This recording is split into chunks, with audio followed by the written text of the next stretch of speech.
ओम साई राम। मैं शिरडी से सचिन आप सभी साई भक्तों का शिरडी टीवी इस यूट्यूब चैनल पर स्वागत करता हूं।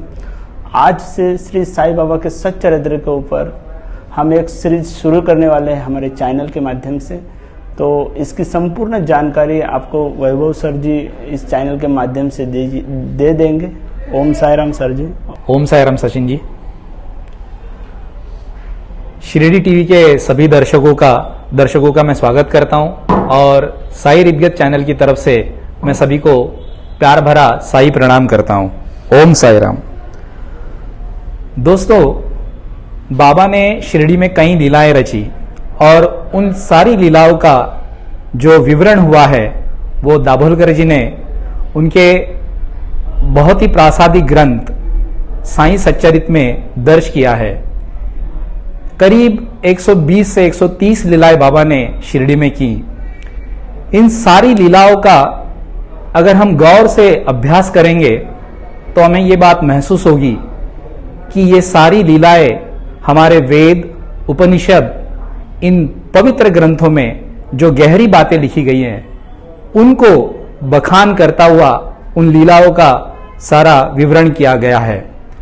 हालांकि ये लीलाएं समझना इतना आसान नहीं है, बड़ा ही मुश्किल काम है और इसी मुश्किल काम को हमारे सभी साईं भक्तों के लिए जिन्होंने आसान किया है वो है हमारे कृष्णा जी।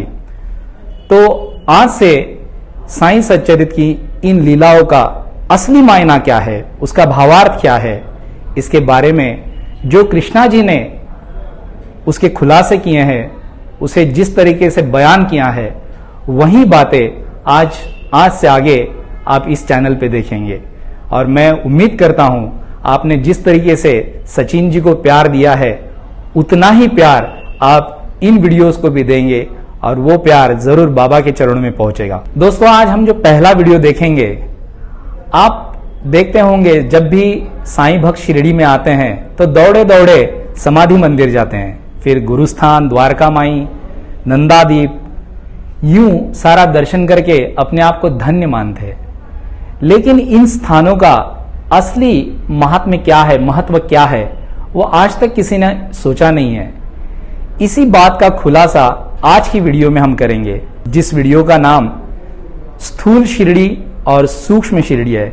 मैं उम्मीद करता हूं यह वीडियो देखने के बाद आपका शिरडी दर्शन का नजरिया ही बदल जाएगा।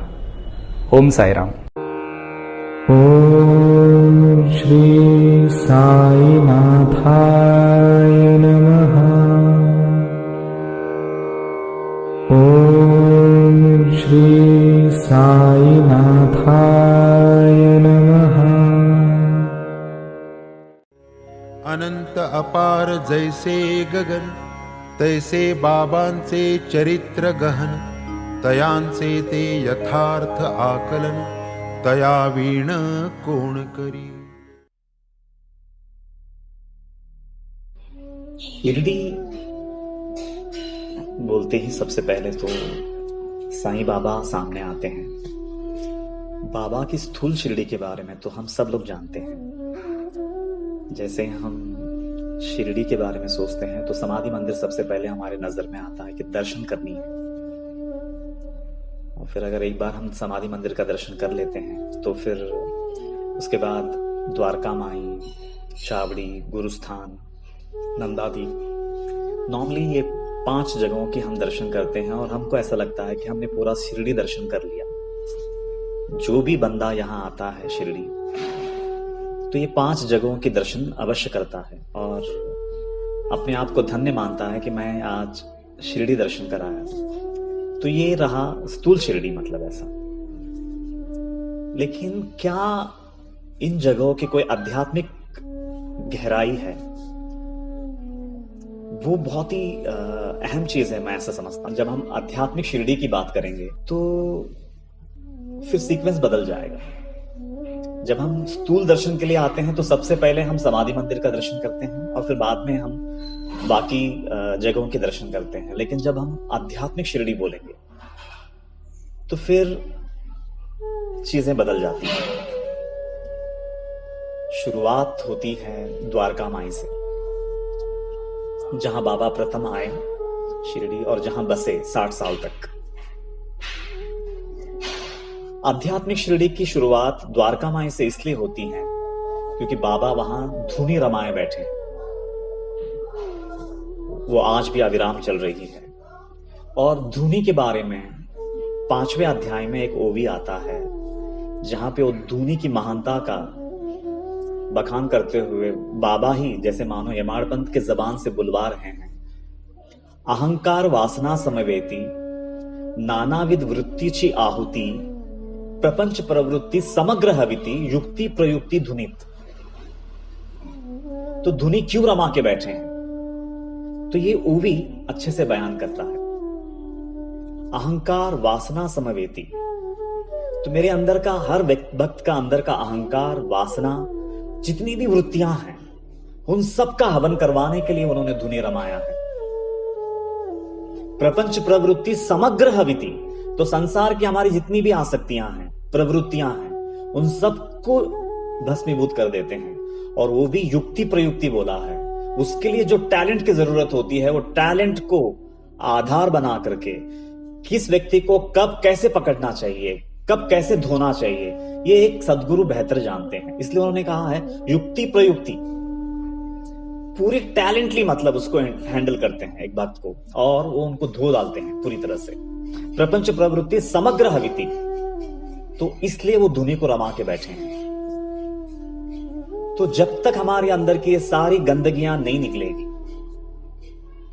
हम गुरु से जुड़ करके भी हम जुड़े नहीं हैं।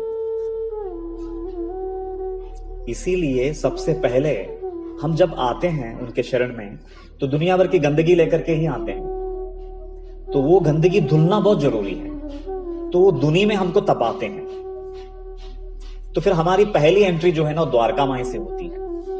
हमारी औकात आज भले ही हम ना दौड़ते हुए आते हैं, हम समाधि का मंदिर का दर्शन लेते हैं, लेकिन अब हम अगर आध्यात्मिक दृष्टिकोण से अगर हम शिरडी को देखेंगे तो हम समाधि मंदिर के अधिकारी अभी हम बने ही नहीं हैं।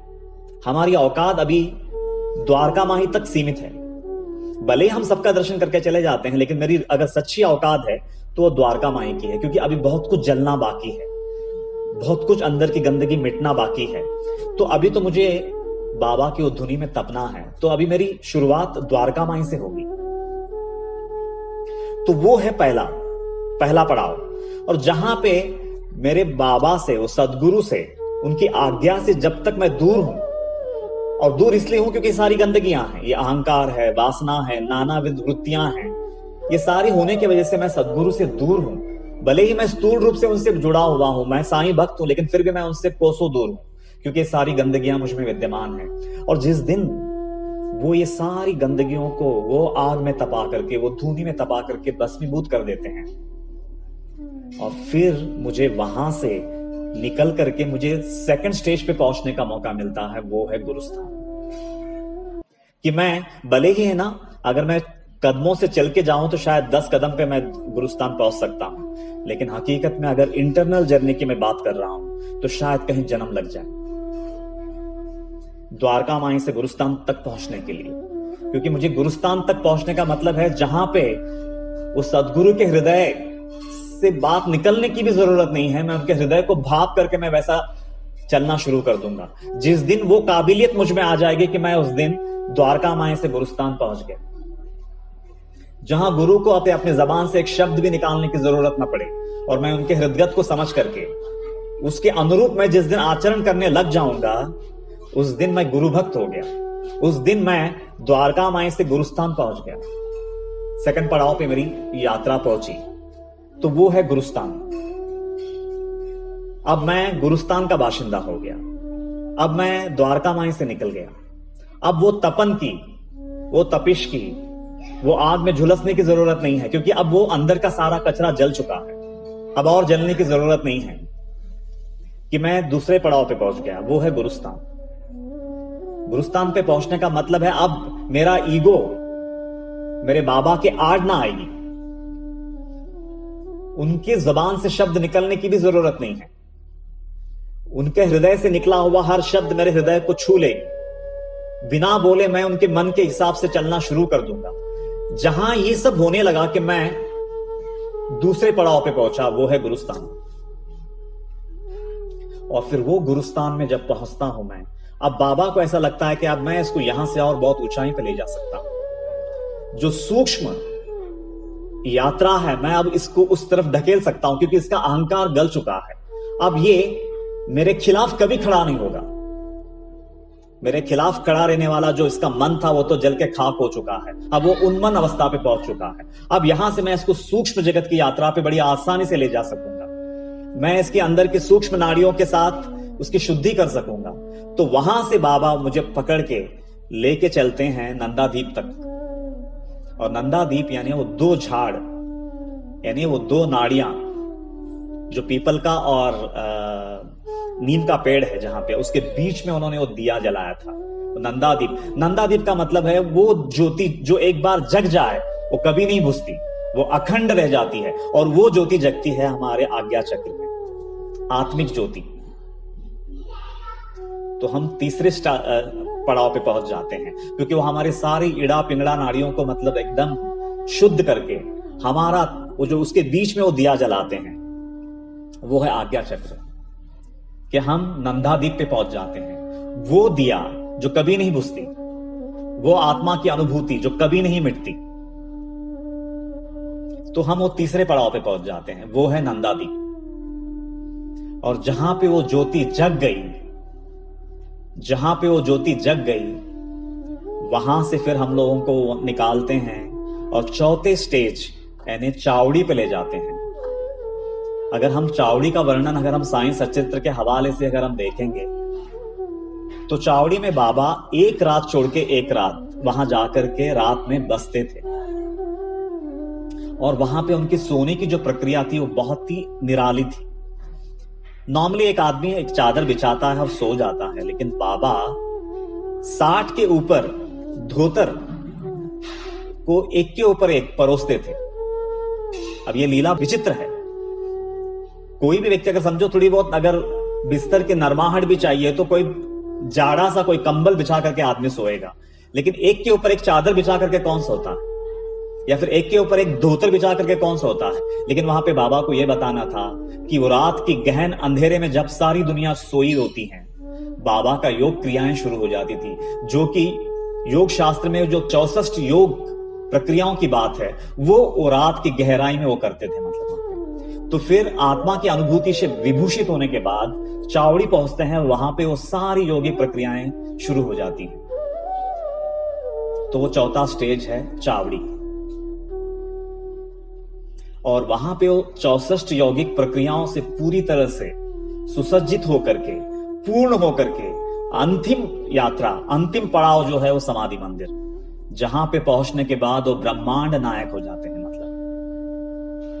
अनंत कोटि ब्रह्मांड नायक, राजाधिराज, योगीराज, परब्रह्म, सच्चिदानंद सदगुरु साईनाथ महाराज की जय, जो हम जयकारा लगाते हैं ना, तो वो जयकारा तक पहुंचने के लिए इतनी लंबी यात्रा से गुजर चुका है वो, तब जाकर के वो समाधि मंदिर तक पहुंचा है वो व्यक्ति। तो बहुत अगर ध्यान से देखेंगे, अगर आध्यात्मिक यात्रा का किसी को अगर एहसास है, अनुभूति है, तो वो इतनी बड़ी आध्यात्मिक यात्रा है वो। हाँ, नो डाउट, अगर समझो मैं 100 कदमों में सारी चीजों को मैं कवर करता हूं स्थूल रूप से, लेकिन सूक्ष्म रूप से उन प्लेसेस पे पहुंचने के लिए शायद मेरे को कहीं जन्म लग सकते हैं। तो मैं ऐसा समझता हूं कि द्वारका माई से समाधि मंदिर तक पहुंचने का ये है पूरी यात्रा, ये है पूरी आध्यात्मिक जर्नी। और जब तक ये सूक्ष्म शिरडी नहीं समझ में आए, तो स्थूल रूप से हम भले ही अपने आप को हम बहुत करीब समझते हो बाबा के, मैं बार बार दर्शन करता हूं, दौड़ते आते हैं और हम लोग पहले समाधि का दर्शन लेते हैं। लेकिन मैं ऐसा मानता हूं कि जो लोग अपने हृदय को, अपने अंदर से, अपने अंतरंग को गहराई से समझते हैं कि नहीं, अभी बहुत कुछ जलना बाकी है, अभी बहुत कुछ खाक होना बाकी है, तो भले ही मैं बोलता हूं कोई दूसरी जगह आप दर्शन करें या ना करें, द्वारका माई हमारी औकात का जगह है। अगर खाली द्वारका माई का भी हम दर्शन करके अगर हम अपने घर चले जाते हैं ना, तो वो ज्यादा सही होगा। हम कम से कम ये मानने तो लगेंगे कि नहीं, मेरी औकात द्वारका माई तक ही है, अभी मैं समाधि मंदिर तक नहीं पहुंचा। क्योंकि अगर हम मानेंगे तो ही हम द्वारका माई की गहराई को समझेंगे। नहीं तो फिर हम अपने आप को धोखा देने वाले हो जाएंगे। मतलब इसका मतलब ये नहीं है कि समाधि मंदिर का दर्शन नहीं करना चाहिए, वो तो आए हैं तो सबका दर्शन होना चाहिए, लेकिन अंदरूनी तौर पे ये बात का एहसास जरूर होना चाहिए कि मेरी औकात द्वारका माई तक ही सीमित है। अगर इतनी क्लैरिटी है तो मैं ऐसा समझता हूं कि वो सूक्ष्म शिरडी साफ हो जाएगी। तो ये है सूक्ष्म शिरडी का शायद रहस्य, अगर तुम इस बात को महसूस कर सको तो।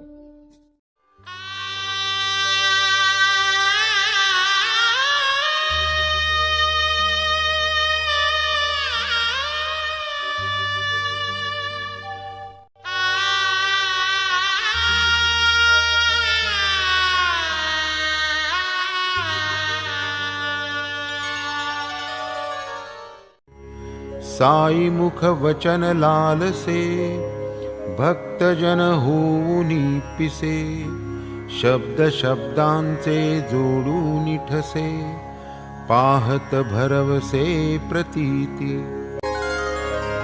श्री सद्गुरु साईनाथार्पणमस्तु। शुभं भवतु।